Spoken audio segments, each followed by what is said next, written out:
ധൈര്യമായിട്ട് കയറിക്കോളൂ സാറേ. ഇതാണ് ഹാള്, പിന്നെ ഇപ്പുറം ഇറന്നായി, അപ്പുറം 2 ബെഡ്റൂം, പിന്നെ കിച്ചണ്, വർക്ക് ഏരിയ. ഇത്രയും സൗകര്യമുള്ള ഒരു വീട് ഈ വാടകയ്ക്ക് സാറിന് കണി കാണാൻ കിട്ടൂല.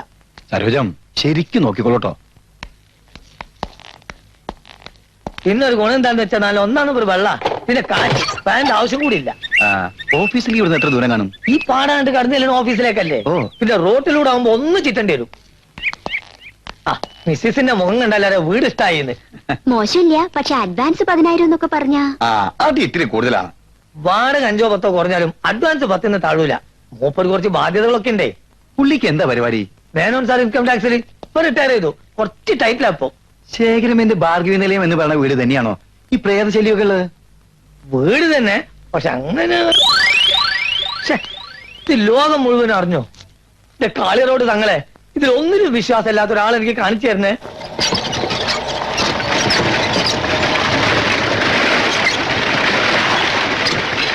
അതെ, 10 ചട്ടി വേഗം താഴേക്ക് എത്തിക്കും കേട്ടോ. നമസ്കാരം. കോൺട്രാക്ടറല്ലേ ബാലു? ഇപ്പൊ ഇവിടെ ഉണ്ടായിരുന്നല്ലോ. ചേട്ടാ ചേട്ടാ,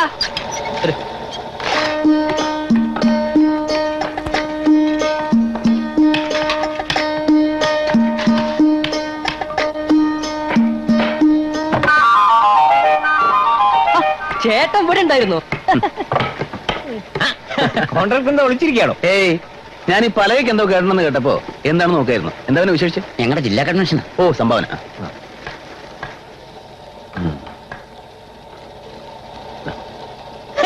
100 രൂപയോ? ഞങ്ങളൊരു കോൺട്രാക്ടറിൽ നിന്ന് മിനിമം പ്രതീക്ഷിക്കുന്നത് 1000 രൂപയാണ്. അയ്യോ, കോൺട്രാക്ടറിന് പേര് മാത്രമേ ഉള്ളൂ. ആ കൂട്ടത്തിൽ ഏറ്റവും താഴേക്കിടയിലുള്ള ഒരാളാണ് ഞാൻ. ദിവസവും കൂലി കൊടുക്കാൻ തന്നെ ഭയങ്കര ടൈറ്റാ. പിന്നെ സർക്കാരിൽ നിന്ന് ബില്ല് മാറി കിട്ടാനുള്ള ബുദ്ധിമുട്ടുള്ള പറ്റി ഞാൻ പറയാതെ നിങ്ങൾക്ക് അറിയാമല്ലോ. പിന്നെ രാഷ്ട്രീയത്തിലൊരു വലിയ മാറ്റം നടക്കാൻ പോവാണ്. ഞങ്ങളോട് കേറിയ പിന്നെ പറയണ്ടല്ലോ. അത് പിന്നെ എനിക്ക് അറിഞ്ഞൂടെ. അപ്പൊ പിന്നെ അങ്ങനെ ഇവിടെ നിങ്ങൾക്ക് മോളേക്ക് ആവശ്യം വരില്ലേ? ഈ താങ്ങ് കൊടുക്കാനും വാർപ്പിനൊക്കെ. പിന്നെ അതിന് 10 രൂപ മുളകൾ കൊണ്ടു കൊടി നാട്ടാനാ സമ്മേളന സ്ഥലത്ത്. അയ്യോ, അതിന് മാത്രമൊന്നും ഉണ്ടാവില്ല. മാത്രമല്ല, തട്ടടിക്കുന്ന ടൈമായി. എന്നാ സമ്മേളനം? അടുത്ത ഞായറാഴ്ച. അപ്പൊ പിന്നെ പ്രശ്നമില്ല. തട്ടടിക്കേണ്ടത് പിന്നത്തെ ബുധനാഴ്ച. സമ്മേളനം കഴിഞ്ഞ് തിരിച്ചുകൊണ്ടിട്ടാ മതി. അത് ഞങ്ങൾ പറ്റും. എന്നാ വരും, വന്നാട്ടെ. 100,000 വട്ടം നിന്നോട് ഞാൻ പറഞ്ഞിട്ടുണ്ട് പിരിവാരം എന്റെ അടുത്തേക്ക് അയക്കരുതെന്ന്. അവരെ കണ്ട് മുങ്ങി എന്നെ നീ അവരുടെ മുമ്പിലേക്ക് തള്ളിവിട്ടു. ചേട്ടൻ മുങ്ങിയതാണെന്ന് ഞാൻ അറിയണ്ടേ? അതിനാണ് കോമൺ സെൻസ് വേണമെന്ന് പറയുന്നത്. കോമൺ സെൻസ് ഇല്ലാത്തവന് ഒരിക്കലും ഒരു നല്ല കോൺട്രാക്ട് ആവാൻ പറ്റില്ല.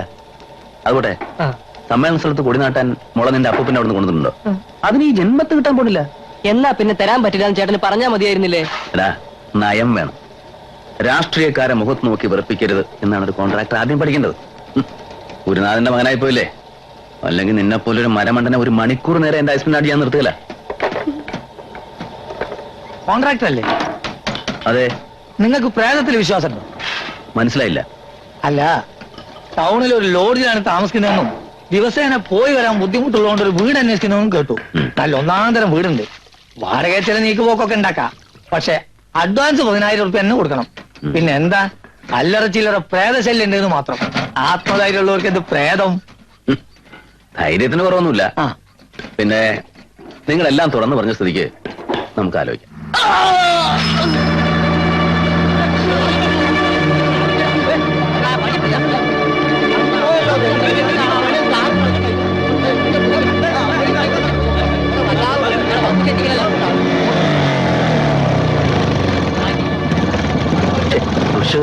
എന്താ ചേട്ടാ അത്? ആക്സിഡന്റ് ആണെന്ന് തോന്നുന്നു. നമുക്ക് ശരിയാവൂല. ഇത് എന്താ ചേട്ടന് മനസാക്ഷിയില്ലേ? ഒരു ആക്സിഡന്റ് കണ്ട വഴി മാറി പോണോ വേണ്ടത്? അതെ, അതാണ് വേണ്ടത്. അല്ലെങ്കിൽ നമ്മൾ അതിന്റെ പുറകെ തൂങ്ങേണ്ടി വരും. നമ്മുടെ ബന്ധുക്കളൊന്നുമില്ലല്ലോ. മനുഷ്യവർഗത്തിൽപ്പെട്ട ആളാണോ? എങ്കിൽ അയാൾ നമ്മുടെ ബന്ധുവാണ്. ബാലു, ഇക്കാലത്ത് കഴിയുന്നതും പുരുവാലികളിൽ നിന്ന് ഒഴിഞ്ഞു നിൽക്കുന്നതാണ് ബുദ്ധി. ശരിയായിരിക്കാം. പക്ഷെ ചേട്ടനാണ് ഇതുപോലെ ആക്സിഡന്റിൽ പെട്ട് കൈയും കാലും ഒടിഞ്ഞ് കുടൽമാലയൊക്കെ പുറത്ത് ചാടി റോഡിൽ കിടക്കുന്നെങ്കിൽ ആരും സഹായത്തിന് വരേണ്ടതാണോ? ഞാനിപ്പോ എന്ത് ചെയ്യണമെന്ന് നീ പറയണേ. നമുക്ക് അവിടെ വരെ ഒന്ന് പോയി നോക്കാം ചേട്ടാ. ഇനി മേലാൽ നിന്നെ ഞാൻ എന്റെ ബൈക്കിൽ കയറ്റിയല്ല.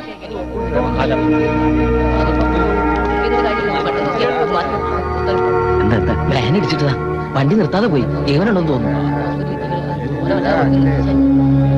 എന്താ എല്ലാരും ഇങ്ങനെ നോക്കി നിൽക്കണേ? പെട്ടെന്ന് ആശുപത്രിയിൽ എത്തിച്ചില്ലെങ്കിൽ ചോര വാർന്ന് ഇവിടെ കിടന്നാൽ എല്ലാം തീരും. ഒരു വണ്ടി വിളിച്ചേ.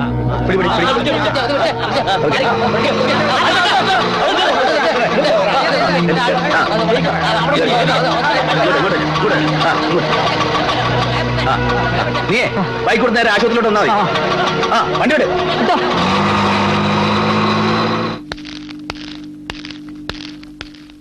ആക്സിഡന്റ് പറ്റിയ ആളുടെ കൂടെ വന്നതാരാ? ഞങ്ങൾ എല്ലാരും കൂടെ. യോ, ബാക്കിയുള്ളവർക്ക് ഇവിടെ പോയി. ദാ ഇത്രയും മരുന്ന് ഉടനെ വേണം. ചിലപ്പോ ഓപ്പറേഷൻ വേണ്ടി വരും. അങ്ങനെയാണെങ്കിൽ 2-3 കുപ്പി ബ്ലഡ് ഏർപ്പാട് ചെയ്യണം. അതിന് അയാൾ എന്റെ ആരുമല്ല. എല്ലാരും കൂടെ നിർബന്ധിച്ചപ്പോ മനുഷ്യത്തോർത്ത് ഞാൻ. എന്തായാലും മരുന്ന് വാങ്ങിക്കേണ്ടതല്ലേ? ബാക്കി കാര്യമൊക്കെ പോലീസോട് പറഞ്ഞാൽ മതി. പോലീസ് വരൂ? പിന്നെ ആക്സിഡന്റ് കേസല്ലേ? ഞങ്ങൾ ഫോൺ ചെയ്ത് കഴിഞ്ഞു, അവരിപ്പോ എത്തും. ആ പൈസ എടുത്തേ, ഞാൻ മരുന്ന് വെച്ചോണ്ടിരാം.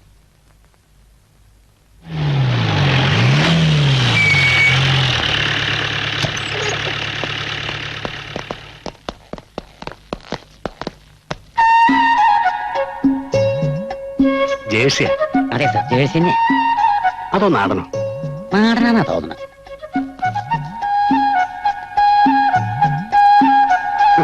ഇത് ജേഴ്സി തന്നെയാ. കറക്റ്റാ. 2 നേരം കൂടെ 12 ലിറ്റർ പാല് കിട്ടും. ആഹാ. ആ, വാ. സുമാരമുള്ള സ്വാമി, സാർ, നമ്മൾ എന്തിനാ ഇപ്പൊ ഇവിടെ വന്നത്? ആ ആക്സിഡന്റ് കേസ് ഓഹോ, കാഷ്വാലിറ്റി എവിടെയാ? ഇതാ അവിടെ.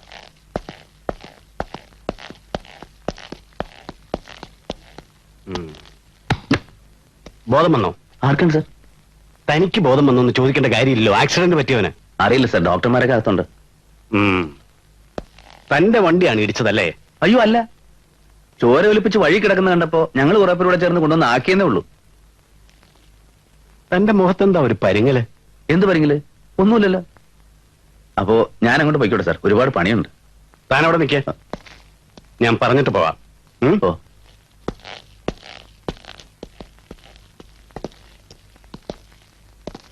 ഒരു സിഗരറ്റ് ഉണ്ടോ എടുക്കാൻ?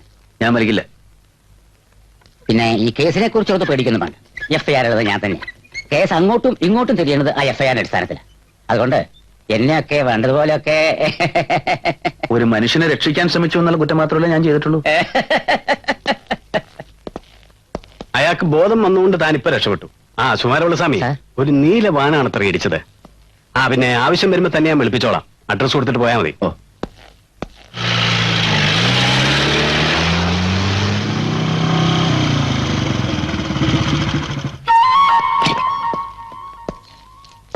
ചേട്ടൻ നല്ല ആളാ. ഇങ്ങോട്ടാണ് വരുന്നെങ്കിൽ അത് പറയണ്ടേ. ഞാൻ ആദ്യം ജനറൽ ഹോസ്പിറ്റലിൽ പോയി. അപ്പൊ പറഞ്ഞു KVM-ലാവുമെന്ന്. അവിടെ ചെന്നപ്പോ അവിടെ ഇല്ല. ഏതായാലും കണ്ടല്ലോ, സമാധാനായി. നീ ആ താക്കോലും കിട്ടുന്ന ആക്സിഡന്റും ആൾക്കൂട്ടം കണ്ടപ്പോ നിന്നോട് ഞാൻ എന്താ പറഞ്ഞത്? നമുക്ക് ശരിയാവൂല്ല എന്നും പറഞ്ഞു വണ്ടി തിരിച്ചു. നീ ഒരു തെറ്റും ചെയ്തിട്ടില്ല. തെറ്റ് ചെയ്ത ഞാനാ. നിന്നെ കൂടെ നിർത്തണമെന്ന് പറഞ്ഞ് നിന്റെ തന്ത കരഞ്ഞ് കാല് പിടിച്ചപ്പോ ആ ഒരു ദുർബല നിമിഷത്തിൽ എന്റെ മനസ്സലിഞ്ഞു പോയി. വേണ്ടാത്ത കാര്യത്തിൽ ഇടപെടരുന്ന് നിന്നോട് ഞാൻ 1000 വട്ടം പറഞ്ഞിട്ടുണ്ട്. പക്ഷെ നീ സമ്മതിച്ചില്ല. എന്തായി? കയ്യിലെ കാശും പോയി, കേസിൽ പെട്ടു. എപ്പോഴും പറയുന്ന പോലെയല്ല, ഇത് അവസാനത്തെ വാക്കാ. ഇനി എന്റെ കൺവെട്ടത്തിൽ നിന്നെ കണ്ട നിന്റെ കണ്ണ് രണ്ട് ഞാൻ തല്ലിപ്പൊട്ടിക്കും. വിവരം കെട്ട കോവർ കഴുത.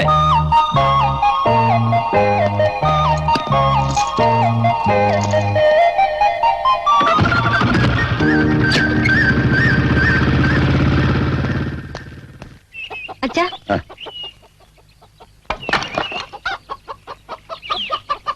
മോളെ സൂക്ഷിച്ചു വേണേ. ഇതിപ്പോ 12ാമത്തോടാ ഈ മാസം മാറുന്നത്. ആ, തടഞ്ഞു വെച്ച പെൻഷൻ കാശൊന്നും കിട്ടട്ടെ. നമുക്ക് ഈ മുൻഭാഗം വാർത്തകളെ. വേണ്ട അച്ഛാ, പുരാന സ്റ്റൈലി അച്ഛാ ഹൈ. हाँ। ओल्ड इज गोल्ड कहते हैं ना? वो तो ठीक बात है। हाँ। നല്ല കാലം വന്നല്ലോ വേണം സാറേ. എന്താ? നല്ല ഒന്നാം തരം തറവാട്ടുകാരൻ, ആ. മര്യാദക്കാരൻ, പണക്കാരൻ, പ്രേതത്തിന് നല്ല ദൈവത്തെ തന്നെ വീടില്ലാത്തൊരു സൈസ്. ഉം. അങ്ങനത്തെ ഒരു വാടകക്കാരനെ കിട്ടാൻ ഏത് ഹൗസ് ഓണറും ഒന്ന് കൊതിക്കും ഇല്ലേ? കൊതിക്കൂലേ? അത് ശരിയാ. ഇന്ന് ഇപ്പൊ നിങ്ങൾ അങ്ങനെ കൊതിക്കണ്ട. ആളെത്തിക്കഴിഞ്ഞു. അതാ നോക്കിയാട്ടെ.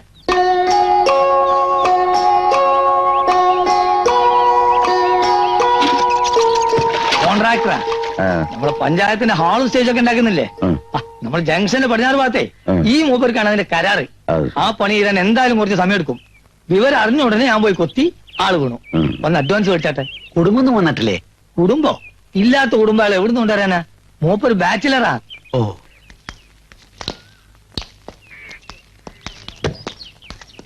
മെയിന്റനൻസ് ഒക്കെ ഉടമസ്ഥൻ ചെയ്യുമോ അതോ വാടകക്കാരൻ ചെയ്യണോ? ആര് ചെയ്താലും കണക്ക് വെച്ചാൽ മതിയല്ലോ മിസ്റ്റർ. അരീന്ദ്രൻ. ആ, ഞാൻ ശേഖര മേനോൻ, ഇൻകം ടാക്സിലായിരുന്നു. ഓ, മനസ്സിലായി. അങ്ങനെ സമ്പാദിച്ചതാവും വസ്തുവകകളൊക്കെ. അങ്ങനെ സമ്പാദിച്ചൊന്നുമല്ല. അതെ, മാനാഭിമാനവും അന്തസ്സും മാന്യതയാണ് മേനോൻ സാറിന്റെ ആകെ സമ്പാദ്യം. ഉം. പിന്നെ സ്ഫടികപാത്രം പോലെ കലർപ്പില്ലാത്ത 3 കുട്ടികളും. കുട്ടികൾ ഒച്ചയും ബഹളം ഉണ്ടാക്കി വാടകക്കാരന്റെ സ്വര്യം കെടുത്താൻ പാടില്ല. ഒച്ചിമ്പാൾ ഉണ്ടാക്കാൻ അവർ നഴ്സറി കുട്ടികളൊന്നല്ലേ?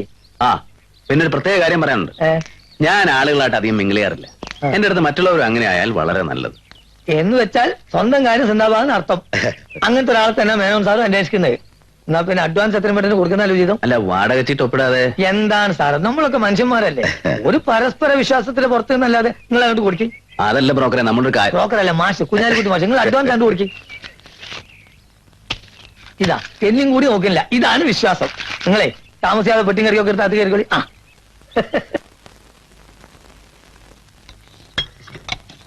ആ കോൺട്രാക്ടർ ഭക്ഷണം വെച്ചിട്ടുണ്ടാവുമോ ആവോ?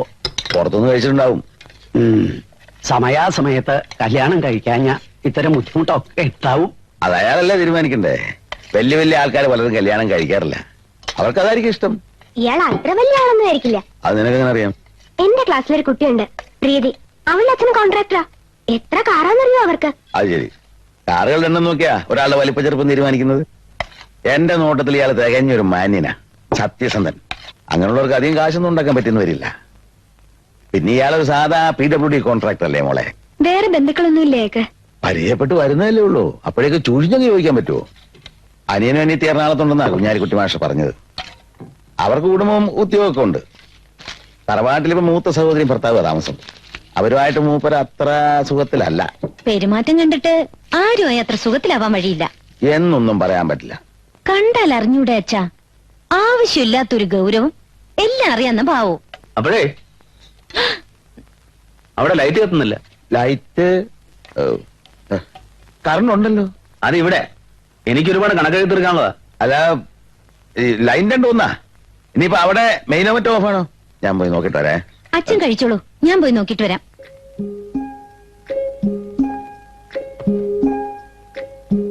കഴിഞ്ഞിട്ടാണ്. വരൂ.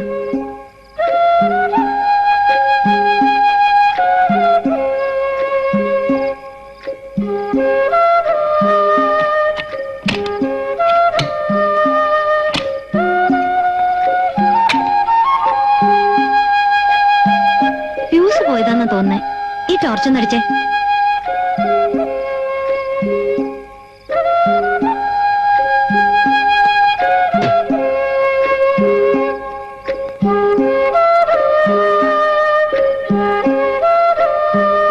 ഇവിടെ പ്രേതശല്യം ഉണ്ടെന്നൊക്കെ ആ ബ്രോക്കർ വെറുതെ പറഞ്ഞാണല്ലേ?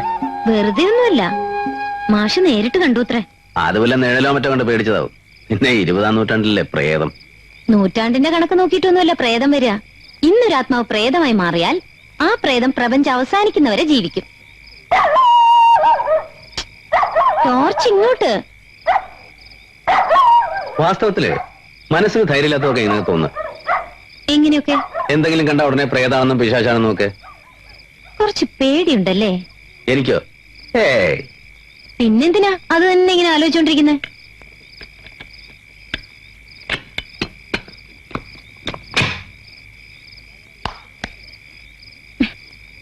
എന്താ മോളെ, ലൂസ് കണക്ഷൻ ആയിരുന്നോ?